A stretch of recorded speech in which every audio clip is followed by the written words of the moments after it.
Hello friends, welcome back. I'm Nick, and this is MSFS Flight Plans, a fun little place I've handcrafted for the singular purpose of breathing new life into all that ground clutter we spend most of our time completely ignoring from the air. And I strive to do that by dazzling your mind and imagination with as much science, history, and local lore as I can jam into my brain in the 24 hours before each of our flights, and then I tell you all about it as we go along. So as I mentioned on our community page, this week I flew over every island in the Caribbean so I could see how the most recent World Update looked, and some stuff was way better, some was just nominally better, and a few areas just got maybe an airport or a building or two modified. But our flight today is over what I consider to be one of the biggest improvements and has plenty of interesting things to talk about, and that is the Grenadines. We're going to be starting way down south on the island of Grenada, which is the southernmost of the chain, and landing up at the island of St. Vincent on the northern end. And as you can see, we're in the TBM 850 with this awesome black Stallion livery I picked up at Flight Sim, and as always, I'm going to link that in the video description along with this exact flight plan if you want to take this trip just as we are.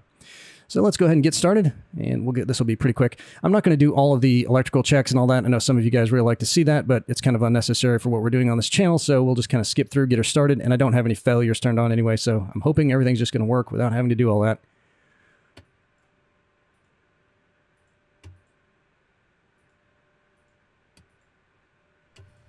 Man, these 3-position switches are just going to be the death of me. Okay, get the fuel pumps on, and hit the starter. All right, before we get going, I will pull over the Google Map, which has gotten some pretty positive reviews, just giving you a very basic sense of where we're going before we get going. This just needs to get up to 10 on the NG, which it's at now. We'll give it some fuel. Wait till it gets up to 50. And then we can shut the starter off, get the condition to high, get our avionics on, and we'll be ready to go. I have the weather set at the airy setting, the springtime airy setting on AccuSeason, which I thought looked pretty good. There were no clouds in the sky in the live weather. I felt like we needed a few clouds out here. All right, starter off. Condition lever high. Our auxiliary boost pump to auto. And just in case it's a little bit sandy, we'll turn on the inertial separator till we get going. And then get our bleed air and the AC on. Ooh, we want that on auto. AC on. Fan on auto. And get our instruments on.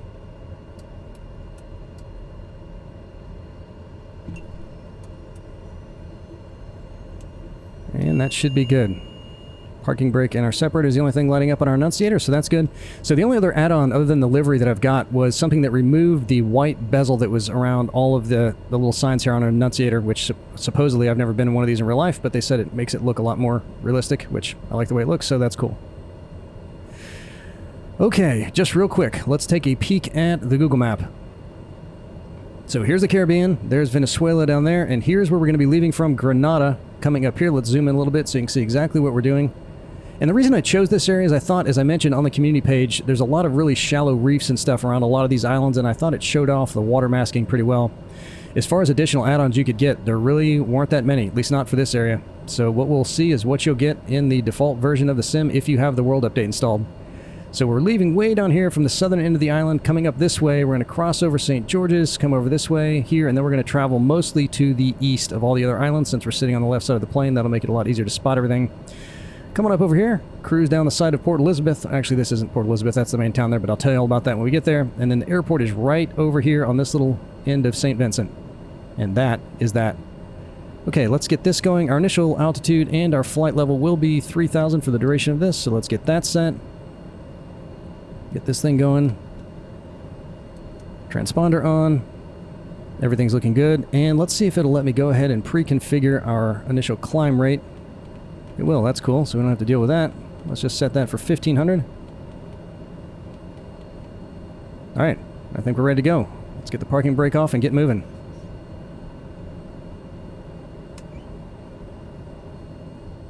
Oh, look, we got some ships going around. I have all of the shipping traffic for boats and ferries and pleasure boats turned all the way up. So we'll get to see some ships out there while we're going around. And actually I've got a lot of the graphics settings turned all the way up, which is a real treat because this is a more complex plane, and to be able to turn that stuff up that high is nice. So this airport that we're leaving from is called Maurice Bishop International Tango Golf Papa Yankee.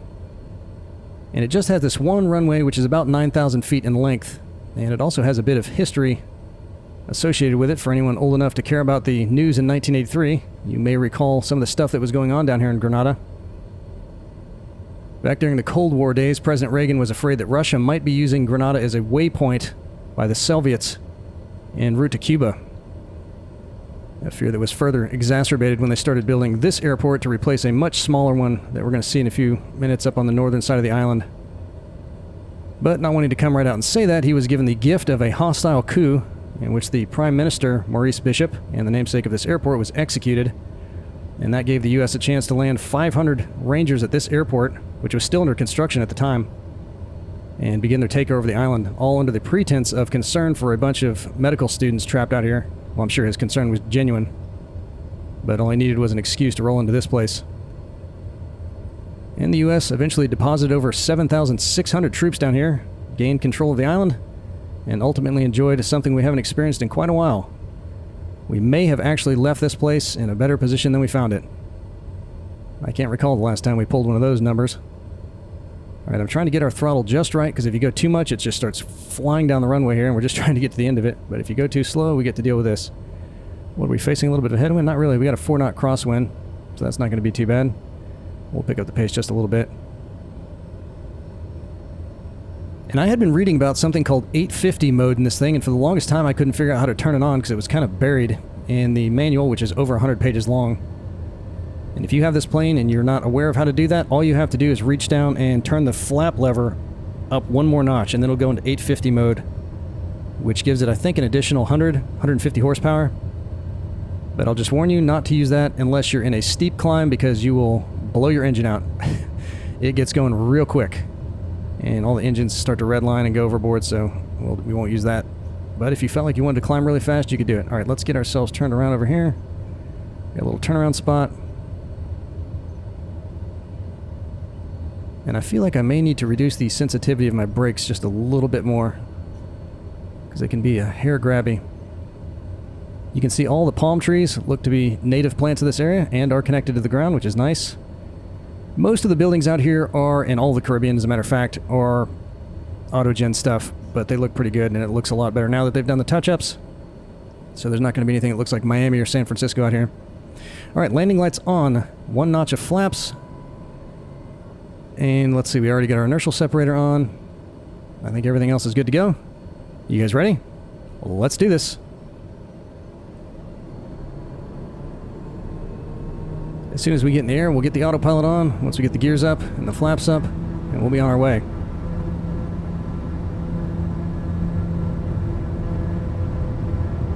Rotate speed's about 85 knots.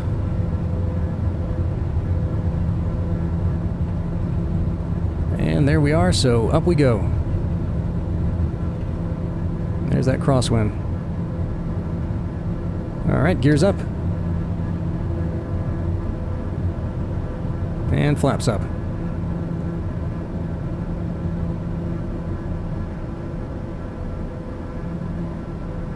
Okay, autopilot on, nav on, and we're climbing. Alright, we're off the ground now, so we'll turn off our inertial separator. And that should extinguish everything on our Annunciator panel. And let's go ahead and set that to GPS. That will help a lot. And we'll hit the yaw damper and soft ride in case we hit any turbulence. So let's zoom out just a little bit here so we can see what's going on. So we're going to come out this way just a little bit. Want to make sure the autopilot locked on and all that, which apparently it did, so that's fantastic. And then come back down here and we'll circle around this southern end of the island. Ship looks awesome, water looks awesome. Not a whole bunch of tiling out here either. And up by the Virgin Islands, which I'll tell you about in a little bit, it seemed to be pretty bad.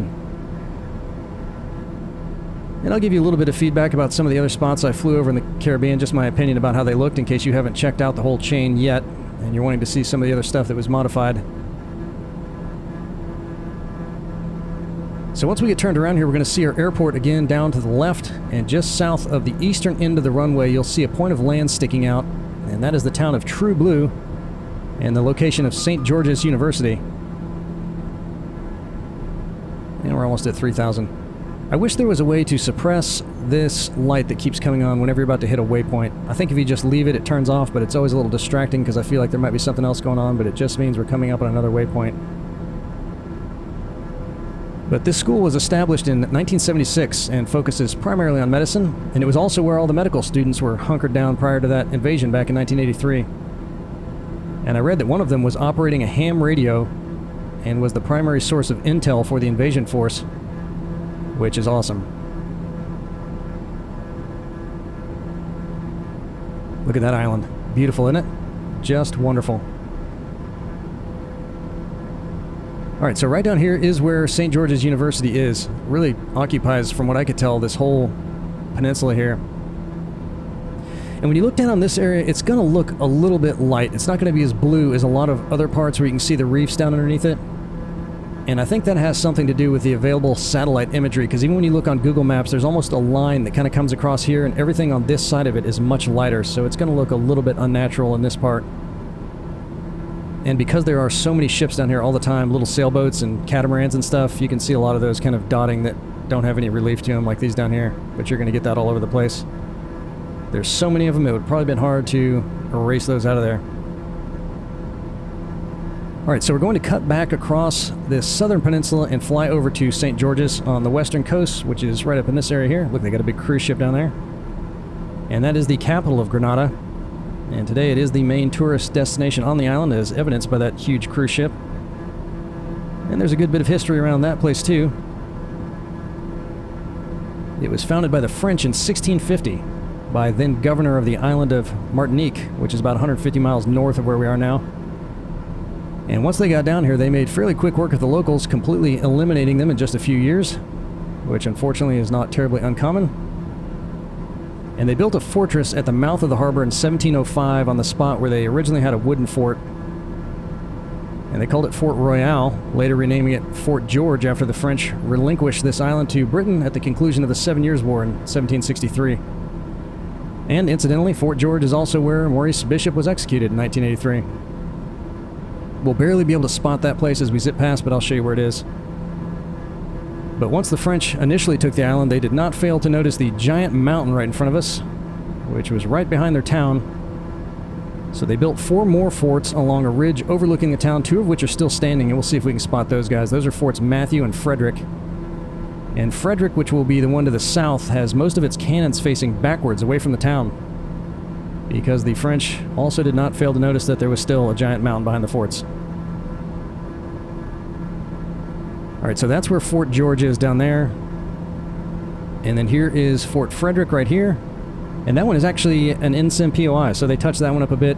And then here's Matthew right over here. And they said there's a bunch of huge tunnels that run underneath there that you can explore, which sounds incredible. And this is a huge cricket stadium down here. And they've been swinging the willow at that location since 1887. But that place is still pretty fresh. I think that one went up in 2002. And a big, ugly mine right on the side of their mountain there. Beautiful. Alright, you see this point that's going to be coming behind our pillar here in just a second. It's right down here. That's just north of a town called Grand Mall, like the seizure. And in the middle of that little bay there is a site called the Grenada Underwater Sculpture Park, and that opened in 2006 and was the first of anything like it in the world. And I'll encourage you to check out some pictures of that place if you haven't seen it before, because it is very creepy. All the figures down there, and there are a lot of them, were made from life-size casts of the people in the surrounding communities, which makes it even a little bit more creepy in my opinion. And once again, I have set up our back window, so let's go see how the island looks from over here. Oh, look at that. And what do you know? A river that actually looks somewhat normal going through mountains. What a nice treat that is. You know, I don't know if those are autogen buildings down there. Those look pretty realistic and diverse enough that they may not be. If they're not, they look pretty good. They look like what you'd expect to see out here, so that's cool. Really cool. There's something about just sitting in the back while a plane turns like this, where you feel like you're just looking right down on the ground. Totally awesome.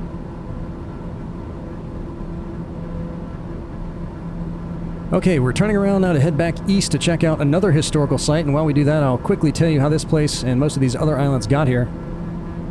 Grenada is the southernmost of something called the Antilles Archipelago, which stretches from here up to the island of Hispaniola, which is where Haiti and the Dominican Republic is, and something referred to as a volcanic arc.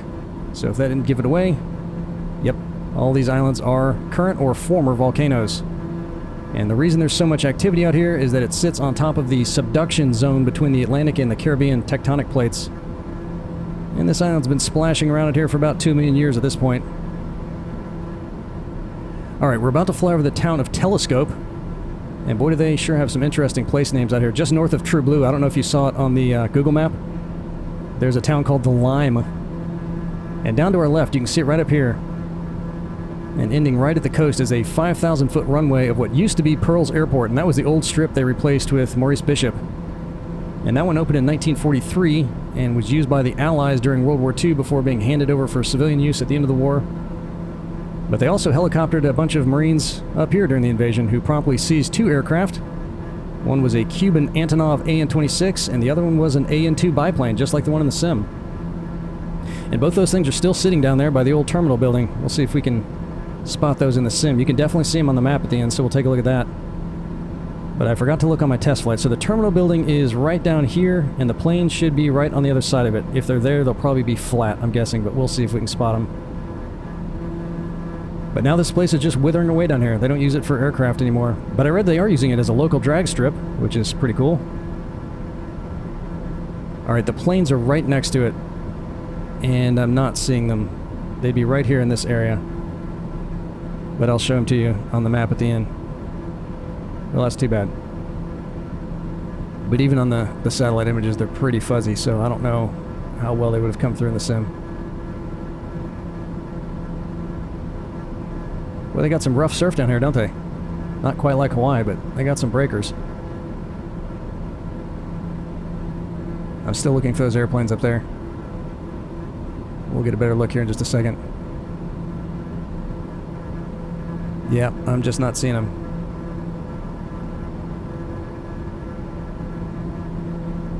Alright, we're going to see a lake up here. It's on the other side of our pillar, this thing right here. We'll zip past it here and take a better look. And that is an old volcanic crater. It's called Lake Antoine, named after an indigenous chief who lived out here in the 1600s. Although I have a hunch his real name wasn't French, or at least not spelled in the French way, like this lake is. And that's really the only crater remnant on the island. They don't even have one at the top of that mountain back there. And along the southern side of this bay over here which is just north of the town of Panorama, another interesting town name. Right along the waterline is a historic marker for a site called Leaper's Hill. And that was the location of a hideout the locals were using when the French invaded in the 1650s. And after their cover was blown by a trader named Thomas, also a somewhat surprising name, the French ambushed them in the middle of the night, trapping them along a cliff overlooking the ocean. And instead of surrendering, about 40 of them jumped to their death, so the story goes. Alright, we're going to keep heading north to our next stop at the island of Kirikou, but along the way we'll see a little formation called the London Bridge, which is just a slender little natural arch sitting out here all by itself. And I tried to see if you could see the arch part of it before, but I really couldn't notice it, but we'll see what it looks like at a little bit. Well, you can kind of tell. In real life, it's even a little smaller than that, so I don't think we're seeing what it really looks like, but that's where it is, if you want to check a picture of that out in real life.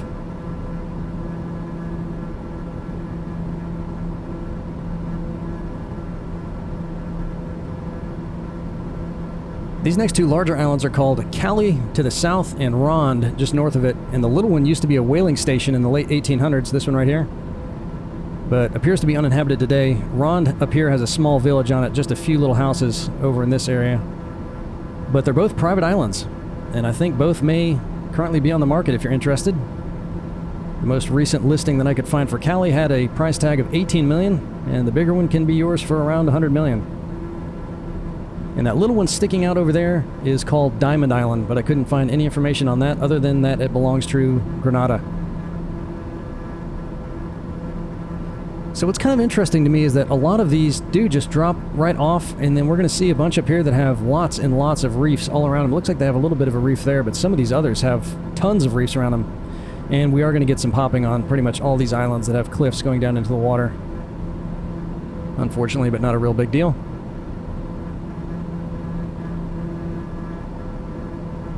Alright, so this island up here is Kirikou, which is how the locals say it, but some might also say Kiriakou. And I've even heard some people call it Curacao, which is an entirely different island south of us off the coast of Venezuela. And this one has a population of around 8,000 people, which is almost enough to man their over 100 rum shops. And with that in mind, you better believe they know how to have a good time down there, making it very popular among yacht owners, dropping their anchor right down here in what's called Tyrell Bay. The first humans moved out here between 500 and 1000 AD, and the Europeans poisoned that rum bowl in 1656.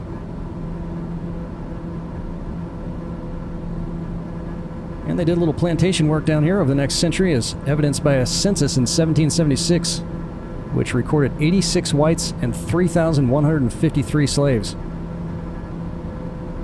And this island was also originally French, who coughed it up to Britain along with Grenada at the Treaty of Paris in 1763. And I read the U.S. landed some Marines up here as well during that whole dust-up with Grenada. And when they hit the ground, they encountered 19 soldiers who apparently busted out some rum and just chilled out with the U.S. troops until that whole thing was over. And we're going to see a lot of those reefs up here. You can already start to see them coming into view.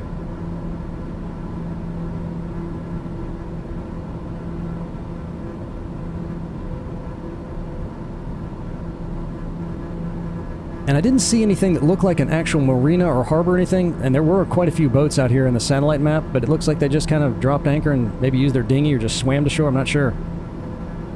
But there were a lot of them down there.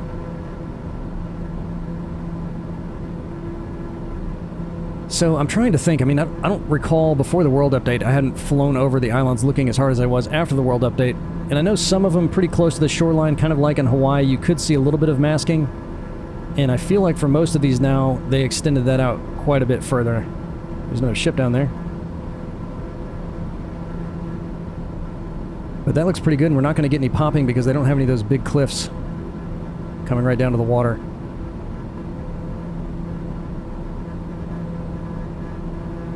And not a tremendous amount of resorts and big places on that island either.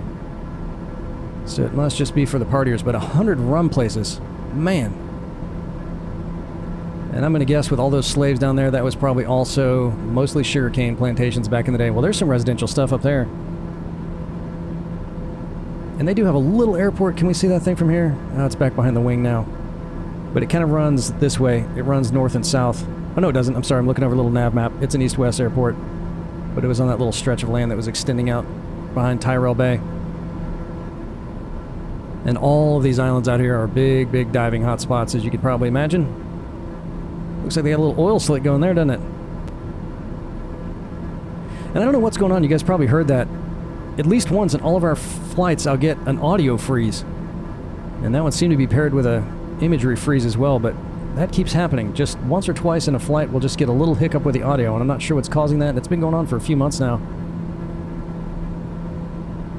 Yep, I can just imagine hopping in there and doing some snorkeling around.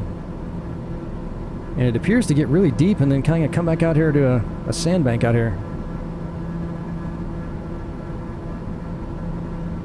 Alright, let me see if I can spot this little island to our right. It's called Petite Martinique, and it's got a population of about 900. We'll see if we can see that place. It's going to be coming into view here in just a second. Yeah, this paint job is awesome. Look at the interior with all that black. Really, really cool. If I could ever afford this plane, I'd paint it black. Alright, Petite Martinique, where are you? And it's kind of funny, a lot of these little islands are called Petite, followed by an actual island name somewhere in the vicinity. A lot of them have French names, because it was the French that were initially coming out here. Oh man, of course we're banking right when we'd see that thing. Alright, well, whatever. Petite Martinique. Can I lean out the window enough to see it? There it is. Oh, you 900 rum drinkers. Looks like they got some boats down there, too.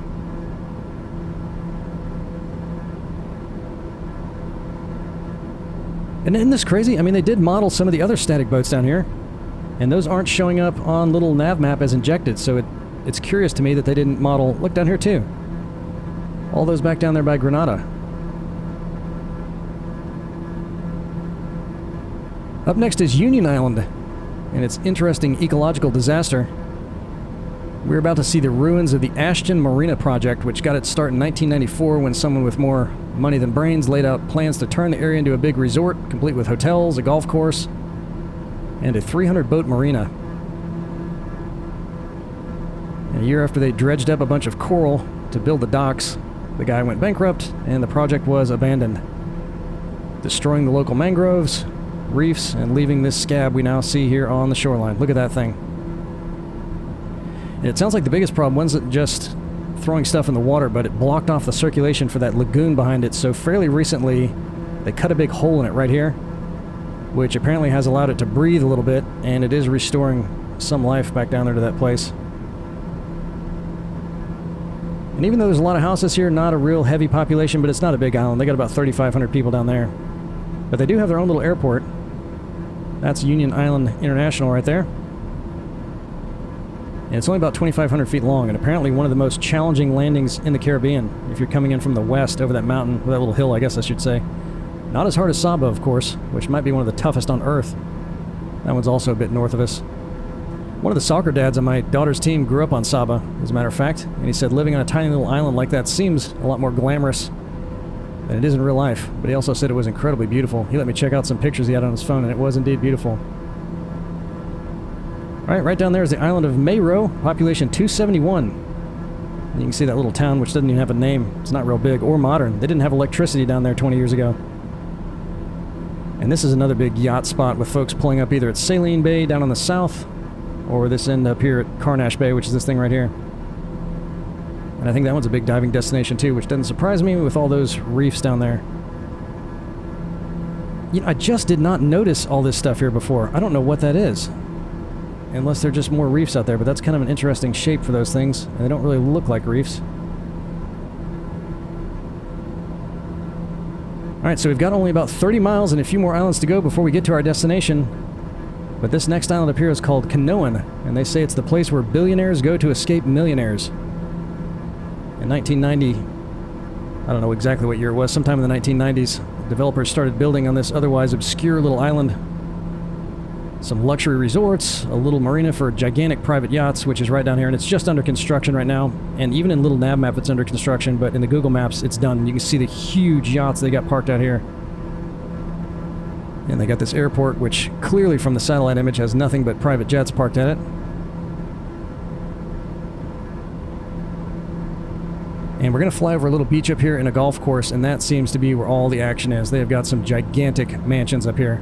We'll see if we can see anything that looks like a mansion once we come over it.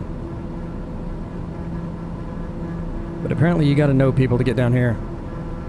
And they have an area here, just kind of take note of this. So this obviously is not a high-rent district down here, which is probably where all the workers and everybody lives. Look at that, they got a little discoloration right in the middle of that. But all of these things right along here, there's a big resort here, which is completely, obviously, autogen. But all these things here, we'll look at them at the end, are just huge mansions. And this is a big golf course here, still under construction there, but now this is a big golf course as well up here. And all these things are gigantic houses, and that is a terrible job of autogen. Look at that thing. All these. Terrible. But at least the landscape looks better, which I think is what they were going for with that World Update. Alright, you can see we got about another 10-15 miles before we get to our next stop, so I'll tell you about some of the other locations out here if you want to check them out. I went up to Nassau, which I already had a flight plan mapped out for, because I've been to, well, to be honest with you, except for the Billionaire resorts, I've been to pretty much all of these islands that a cruise ship would stop at. My family's taken a cruise every year for the last 20 years or so, so we've hit pretty much all of them. I've been to Nassau more times than I can count, so I really wanted to fly over that area because I'm familiar with that island. And they definitely did a good job with the landscape out there. There was a bunch of blotchy stuff out there. That's completely cleaned up. The buildings look way better. But there were still a lot of flat ships outside of the main harbor there, which I was surprised to see. But it does look better, and we'll probably do a helicopter tour of that at some point. The Virgin Islands, unfortunately, are just a total disaster. I really wanted to fly over there because I've been out there several times in real life. And they modified a couple of buildings, but the trees looked really flat in some areas. Everything was obviously very autogen. And I had picked up the Seafront Simulations vessel pack for that area, and they're having some kind of glitch where all of the islands look white until you get up on top of them. And I did something I've never done before, which was request a refund from Orbix, which they promptly delivered to me. And when I looked on all the Reddits and things like that, and the, I don't know, maybe the Discord server for Seafront, it looked like even back in 2022 they were having issues with that and weren't sure they were going to be able to fix it. So I was a little bit surprised they were even still selling that because it's unflyable. So Unless I completely missed something, and I tried everything I could to fix that, I would not pick that pack up if you're thinking about it. And Seafront does a lot of great work, but that one is not working. Puerto Rico was a huge improvement, as I mentioned on our community page post. That looks a lot better. The buildings look better, the interior looks way better, the coastlines look better, so at some point we'll still do a flight up there. Guadalupe could have been better. They had some bad mountain rendering, missed some big landmarks that I thought should have been gimmies. And there's an island just to the south of it with a missing POI landmark of Fort Napoleon. I was really looking forward to seeing that, but it was just a big green spot. There was nothing there. And that's an in-sim POI. And then there's Martinique, which looked decent before, and looks about the same now. And there's some good freeware add-ons already available for the city of Fort-de-France, which is where the big airport is. But we'll definitely cruise up there and check that out, because there's a very big volcano up there that I want to show you guys. Alright, we're going to circle around the north end of Mystique next. This one's also private, which shocked me because, unlike the others, it is both huge and heavily populated.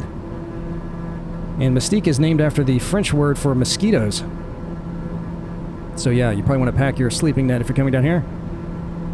But when I looked into the whole private ownership thing a little bit further, it's owned by a company that is owned by all the people that have houses down here, which makes a little bit more sense.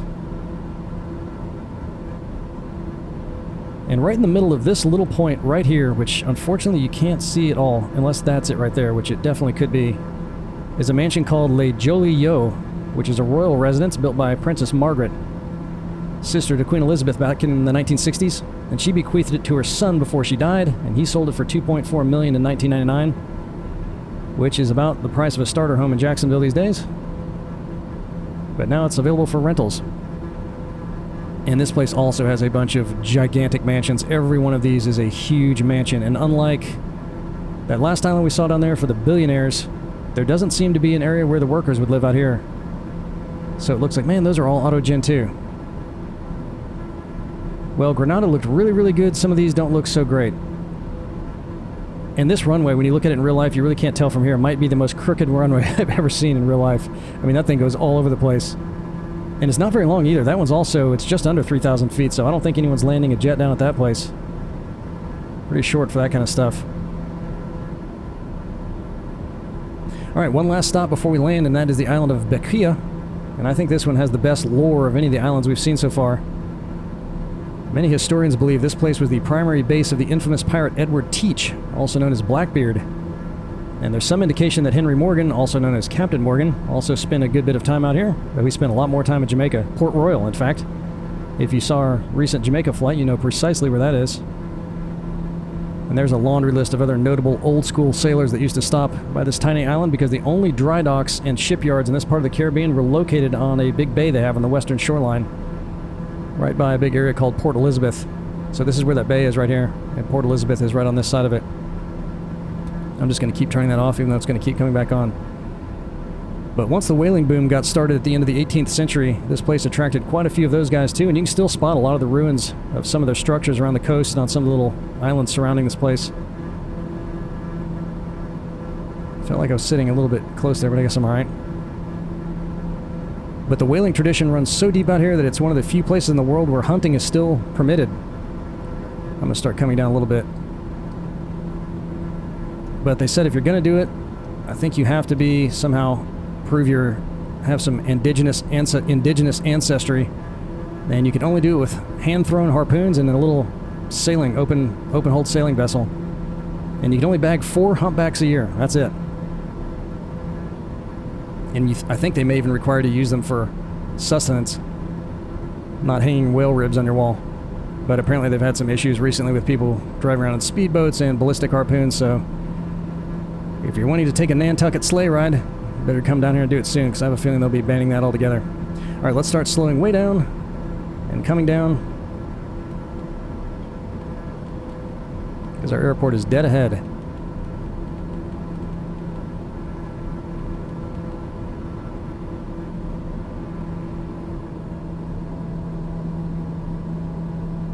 Alright, gear speed on this baby is 178, and that's also the flaps 1 speed.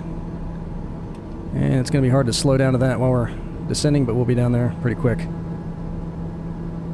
So just ahead is the big island of St. Vincent, and our destination of Argyle Airport, which is going to be right along the southeastern... You really can't see it too well. That's going to be the runway right there. And that one's big at around 9,000 feet, but if you prefer something a little more quaint, there's a 5,000 footer about 3 miles this way. It's somewhere over here. Also along the coast. And they do have a nice big volcano up on the northern end of the island, but we're obviously not going to check that thing out on this trip. But again, at some point we are definitely going to check out that huge volcano up at Martinique, which is just 2 islands to the north. So we can all look forward to that trip whenever we get around to it.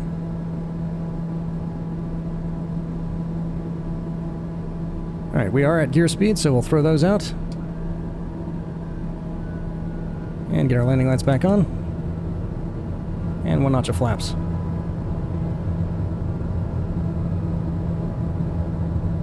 And just in case it's a little bit sandy down there, we'll throw the inertial separator back on.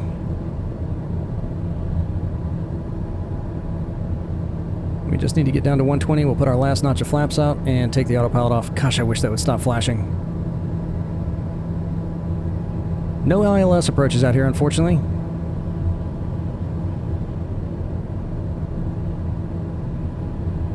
So all in all, what do I think of the Caribbean update?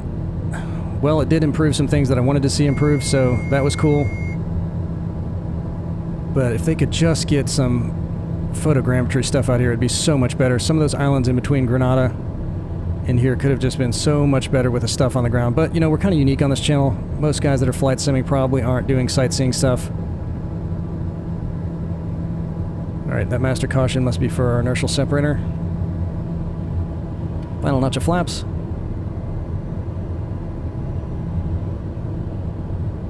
And we'll trim down a little bit. So yeah, good add-on. Glad they did it, or as far as world updates go. And I'm probably just expecting too much of it. I've never designed anything. I don't know how to build anything in the sim. I don't know how they make the imagery, so I don't want to be too critical of anybody. Our next flight, we've had several requests for a trip over LA, and I think I am going to do a helicopter trip out there because I want to fly the Cowan Sim 222B, which is a much more complex helicopter than some of the others we've flown so far, and it may even have autopilot in that one. I'm kind of looking forward to trying that out. I need to trim down some more. So that'll be fun. I figure if we're in LA, and they have a lot of helipad add-ons for that area too, so maybe we'll take off from some big buildings or try to land on some. Fly the real fancy bad boy out there. And we got a headwind of, man, a direct headwind of about 10 knots, so this is going to take a little while.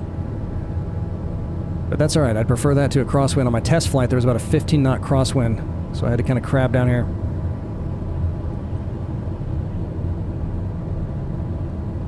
Alright, let's see if some of this stuff looks auto-gen. It does, but not as bad as it was on those other islands.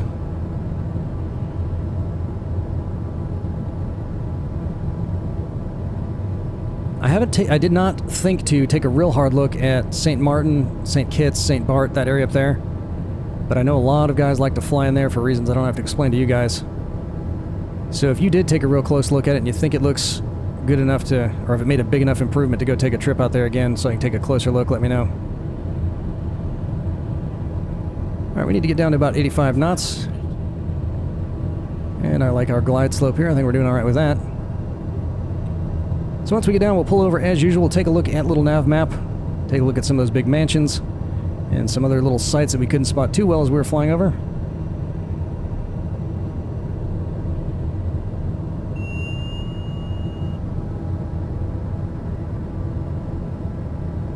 Yeah, that was really smooth. Much, much smoother than my last one. I prefer that for sure.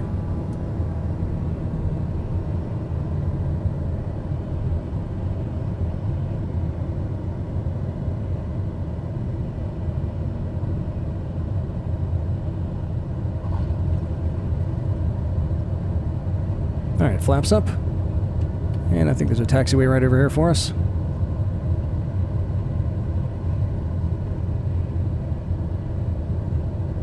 There it is.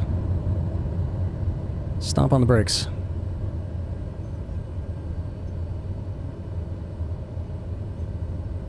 Alright, well, yeah, I'm going to have to turn down the sensitivity of my brakes because these are a little bit, and maybe it's just this plane because I didn't notice it so much before. Maybe they got some big Brembos on here. Alright, well, let's see. I'm just going to pull up in front of this thing right over here. And we'll get her shut down.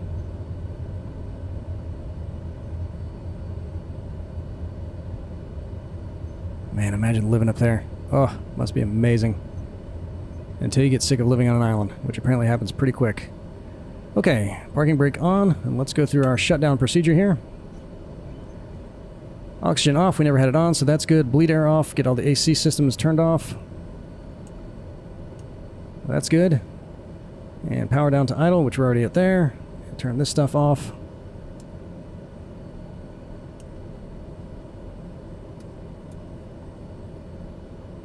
And let's see, condition lever cut off. Fuel pumps off. Ignition off. And then pull the crash bar down. Alright, then we'll open the door too. And drop our little ladder down, of course. That's just great. Love it. Okay. Centering off. Alright, so here's Grenada.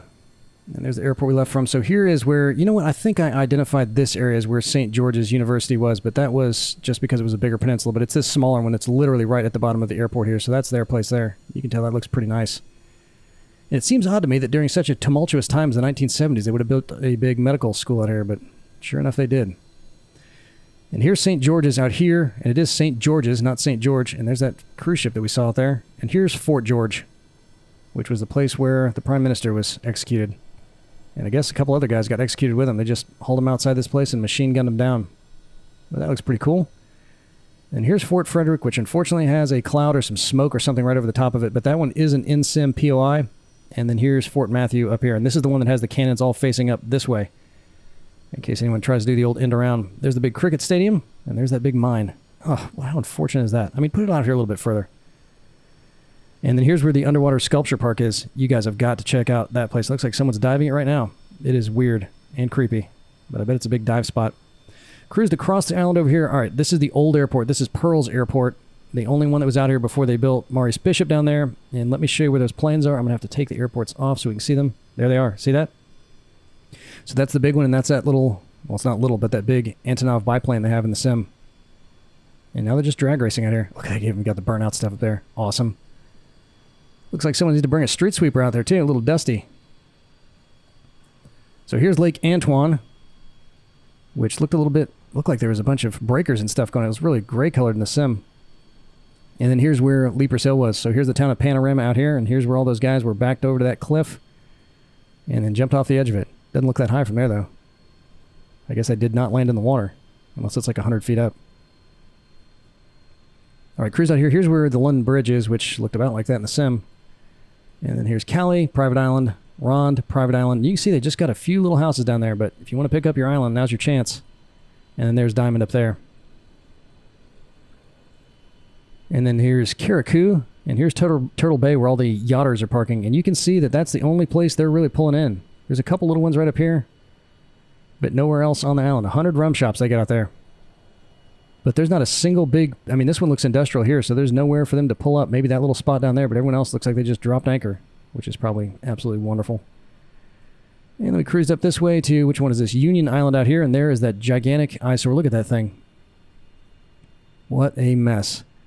And I think now they got a big suspension bridge coming over the area where they... I don't know if they blasted it out or dredged it out or how they opened that up, but you can see the water is finally coming back through here again. But they said it just killed off everything up in here, killed off everything in these mangroves here. How unfortunate is that? Really took advantage of everybody out there, and then the dude that did that went bankrupt. He's probably off trying to do that somewhere else right now. And here's Meru. This is the one that didn't have electricity until 2002. And there's the two spots where they pull their boats in there. That one's called Saline Bay, and this one is Carnash Bay up here. Look at all these reefs, though. You know people are doing some diving and snorkeling out there. And then here is the Billionaire's Island, Canoan. All right, so check this. Oh, you got to look at it on the Google map. So here's where all the big boats are if you look at it on the Google map, and they are just huge. I mean, they are super mega yachts. And you can see a couple private jets there, but in the Google map, there's probably 30 of them. There's not a single large jet down there. They're all private jets. And all that stuff went in pretty recently. And then here's where the big mansions are. So this looks like a resort right here, and I'll zoom in a little bit in case you're on a smaller screen. But this is the area that was still under construction, and you can see now that's definitely a golf course. But let's look at some of these places. Look at that. And then down here, these are all just huge. Look at that. This guy's got 2 pools, unless that's a tennis court, which it may be. And I could not find... This is so exclusive, I couldn't even figure out who has places down here, unfortunately. Not like our Miami trip. But you got to be a high roller for sure. All right, here's Mystique, the island named after mosquitoes. And here's the place where Princess Margaret had a place, which you can now rent out. And there's another one up here which you can rent out that's even bigger than that. This one's called the Plantation House. And you can see all the huge houses they have out here too. Really, really big. Every one of them's huge. Well, here's a little area where the workers might live. And those are just little cabanas that you can rent. But all the rest of these are just gigantic houses. Holy smokes. You think that's a single person's house? Look at the size of that thing. I bet it is. That is insane. That is huge. Oh, there we go. There's another little low rent area too, but it's not nearly as big as that last island. And you can kind of tell that runway's a bit crooked on the Google map because of the angle it's taken at. It's all over the place. And I don't know, what do you guys think this means? If you're pilots, you probably know. Does that mean if you're flying a STOL, that's where you would touch down at? Because if this whole thing is 2,500 feet, that probably takes off a third of it right there. So you got to be flying something that can get down pretty quick. That's a neat looking pool, isn't it? All right, circle around here up to... Oh man, I didn't put the name of this one on there. Oh, this is the one where Port Elizabeth is, and this is it? Yeah, it is. So this is the one where Blackbeard had his ship docked, and Henry Morgan was coming down here for a while. And on all these islands down here, let's see if we can see any of them. There were some little foundations of whaling stations. I think this one was the place where they were flaying the whales down out here. And then there's another little cement structure here on this one, and this one, they all had bookmarks on them in the Google map saying they were for old whaling stations. And if you want to do some whaling, I think the Eskimos can also still do some whaling, but between these guys and them, I think that's about it in the world today. But I bet they got some. There's a little fort right out here somewhere also, but it's just tiny. You wouldn't be able to see it in the sim because you can hardly see it in the satellite map. But there's obviously none of the other old structures left down here. But I bet that was a happening place back in the 1700s and 1800s. And then we came in for our approach. The other runway is right over here, if you want to land at that one. So let me just show you real quick while we're here. So there's their big volcano, which I'd like to check out at some point because it looks awesome. And then Martinique is up here. And this was a really cool flight. On my test flight, I took off from here, went up around this island over here. Looks great. Looked great before the World Update. And then came over here. And this volcano is one of the deadliest that ever erupted. I think it was 1906 that thing blew up. One of the most devastating ever in history. So we'll fly up there and take a look at that place at some point. So that's our Southern Caribbean tour. Stand by for the LA tour coming up. There is so much to see there. And because helicopters aren't super fast, I need to make a really efficient flight plan. So I've been working on that lately. So you can look forward to that. But I had an absolute blast on this one, as always. And as always, learned a lot, saw a lot of cool stuff. And I cannot wait to see you guys again in the skies. Later.